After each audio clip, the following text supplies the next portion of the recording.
Shalom, first and foremost, I want to give all glory, honor, and praises to Yahweh, Bahashem, Yahushai, double honors to the apostle elders of Great Millstone who rule well, and salutations to all you brothers out there pushing this word in love, truth, sincerity, and humility. Once again, it's the brother Shatir from the Chicago camp, coming back to you with what I hope is another quick and edifying sit down. And this is inspired by the television series, The Purge, okay? And just going to tell you a little story about a man named Joe. All right. Joe is a man that is proud of his heritage, has a good job. You know, grandfather started a business. Now him and his father work there, make decent money, make a great living, well respected by their peers. All right. Every once in a while can go on a date. Every once in a while can enjoy himself. You know, for all intents and purposes, Joe got it made. You know, he's very happy with life and he's very proud of what he's accomplished. But then a day comes. But you know what? And that reminds me of this. I believe it's in Psalm, it might be 73.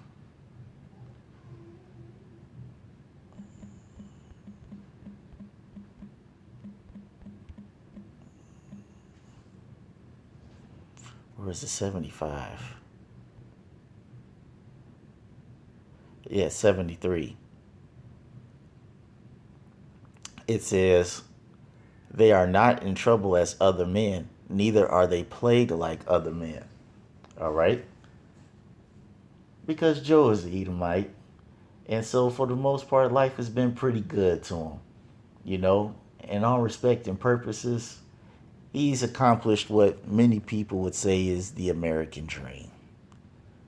But then, life slowly takes its turn. It takes its turn in Deuteronomy, the 30th chapter, and the 7th verse. And it says, "And the Lord thy power will put all these curses upon thy enemies and on them that hate thee, which persecuted thee."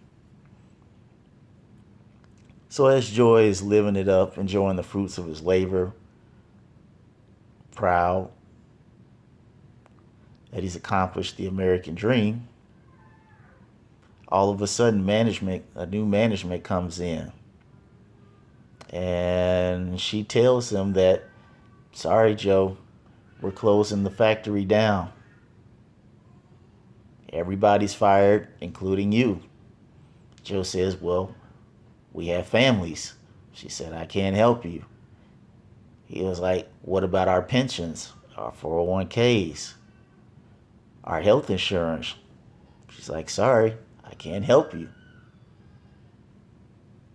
So this comes as a devastating blow to Joe. So he goes on the internet, still hopeful that he could bounce back and achieve the American dream once again. But nobody's really looking for a welder because technology has taken over. All new ideas for the future are starting to become a reality.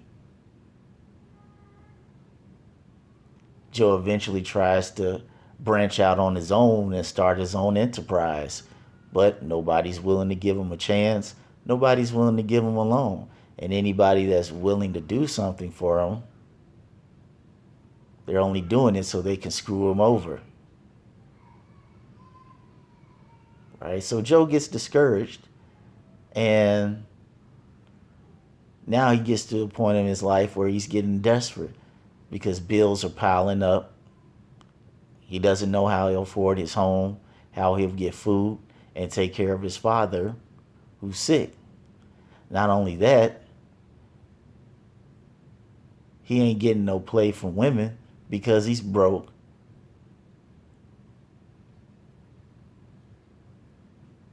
And the icing on the cake, all right, to kick a man while he's down, You just got regular people that just treat him like crap because they sense that Joe is down in the dumps.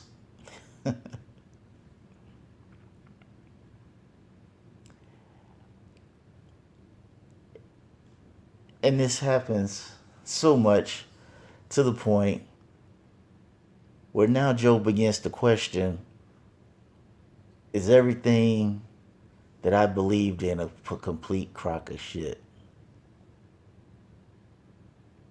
And so as Joe begins to reevaluate his life, he realizes that it was.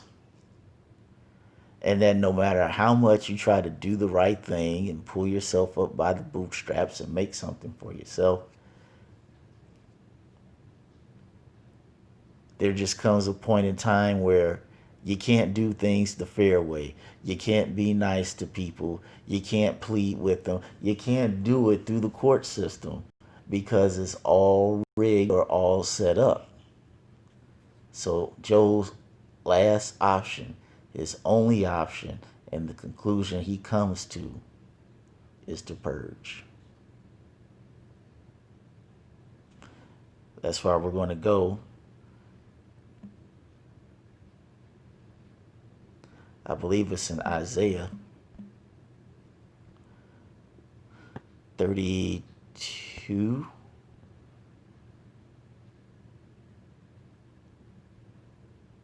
No, Ecclesiastes 7:7. That's right. Where it says, surely oppression maketh a wise man mad, and a gift destroyeth the heart. So now Joe's at a point in his life where he has nothing to lose.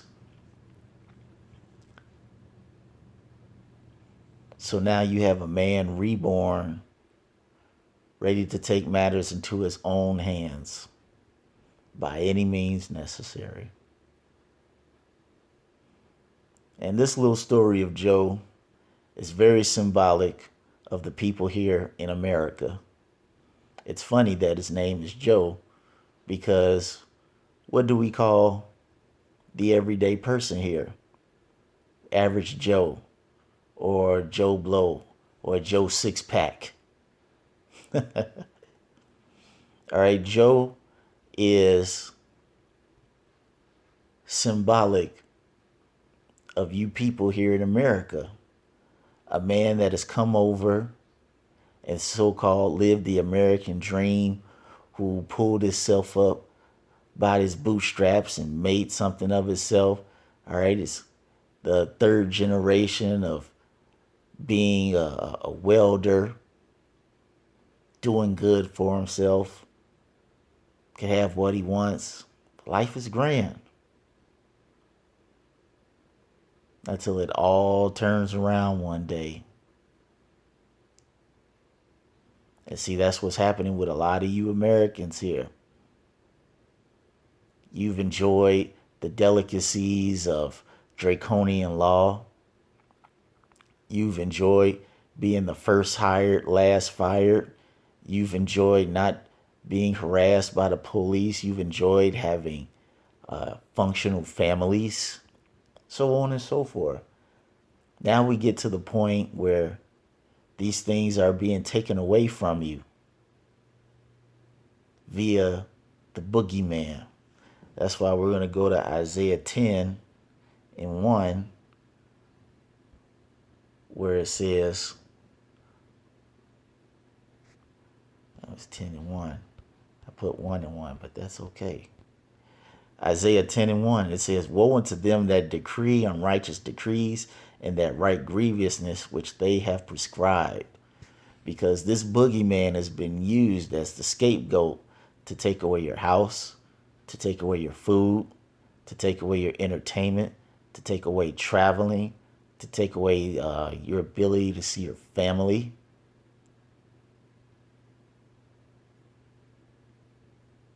Take away your sanity, take away your health.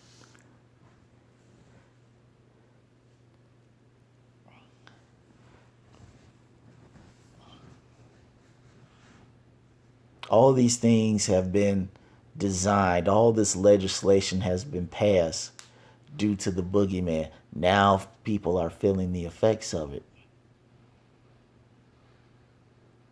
Now you got strung out Moabites, Elamites, Edomites in the downtown area, bugged out on heroin.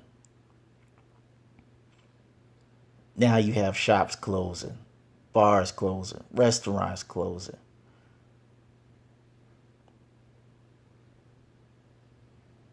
Now you all can't afford your living. As it says, there's two of them. One says the chief thing and one says principal thing. Let me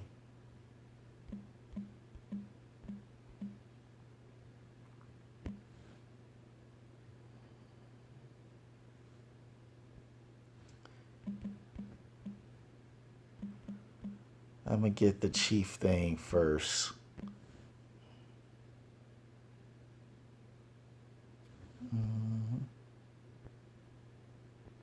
That might be in Ecclesiasticus. Yep. It says the chief thing for life is water and bread and clothing and a house to cover shame. But we're at a point where people don't have jobs. And the elite are making unjust laws and closing businesses. So now folks don't have money to buy water.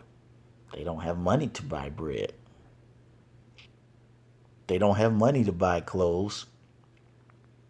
And the housing market is going to be worse than 2008. Okay, they're saying that the IMF owns 33% of the mortgages in the entire United States. So when these houses go up for sale, the banks don't buy them. The IMF does. And you also have, I'm going to go get the other one. I believe it's later on in that chapter where it says the principle.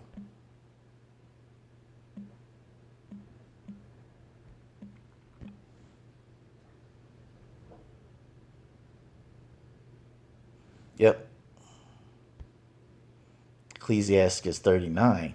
It says the principal things for the whole use of man's life are water, fire, iron, and salt, flour of wheat, honey, milk, and the blood of the grape, and oil and clothing.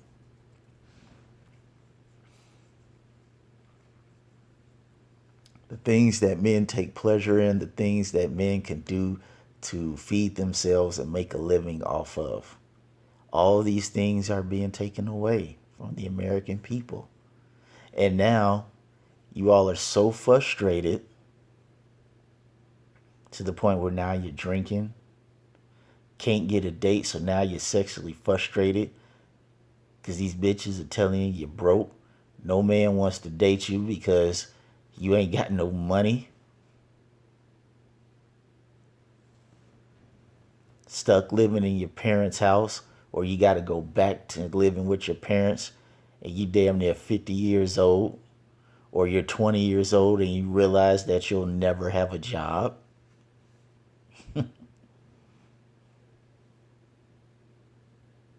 With no hope, you turn to drugs, you turn to suicide, you turn to every single thing that you can possibly think of.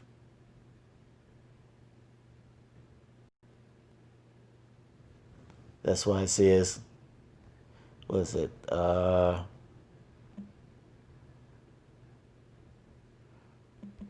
Repro.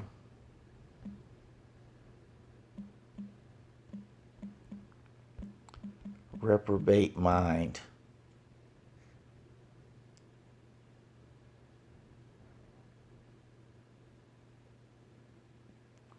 Romans 1 and 28. And it says, and even as they did not like to retain God in their knowledge, God gave them over to a reprobate mind to do those things which are not convenient. Now, in this sense, it's talking about homosexuality, but you could say the same thing for turning to drugs, strung out on opium, turning to prostitution,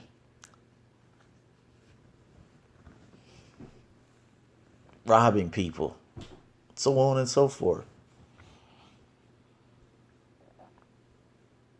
And many of the people here, you all here in America, after you've gone through all of this pain and suffering of being depressed and angry and anxious and sexually frustrated, after all of this, you realize that just like Joe, everything you believed in was bullshit. You've tried working hard. You tried going through the courts. You tried putting on your best suit, being the first one there. But all these things are to no avail. So just like Joe, you everyday Americans, it's gotten to the point where you see the same conclusion as Joe. The only way to get what you want is to take matters into your own hands. And see, because of that, that's why we're going to have civil unrest in here. And we're going to go to 2nd Ezra, the 15th chapter, and the 15th verse. I'm going to start at 14. 2nd Ezra 15 and 14. Woe to the world and them that dwell therein, for the sword and their destruction draweth nigh, and one people shall stand up to fight against another, and swords in their hands. For there shall be sedition among men, and invading one another. They shall not regard their kings nor princes, and the course of their actions shall stand in their power. And this is what you're going to have here in America. Because as the saying goes, when people lose it, they lose it. There's also another thing that says you don't fight a scared man. And this is what we have here in America. You have millions of scared people with nothing to lose. So if you haven't watched that first season of The Purge, actually, they have 2 seasons. I highly recommend you watch both of them. Okay, it should be mandatory watching. So when you have the time, go check it out, and you'll see, just as I saw it, old Joe's character is very fitting to many of the people here in America. So I hope you all were edified by the sit down. Until the next time, we're going to say Shalom.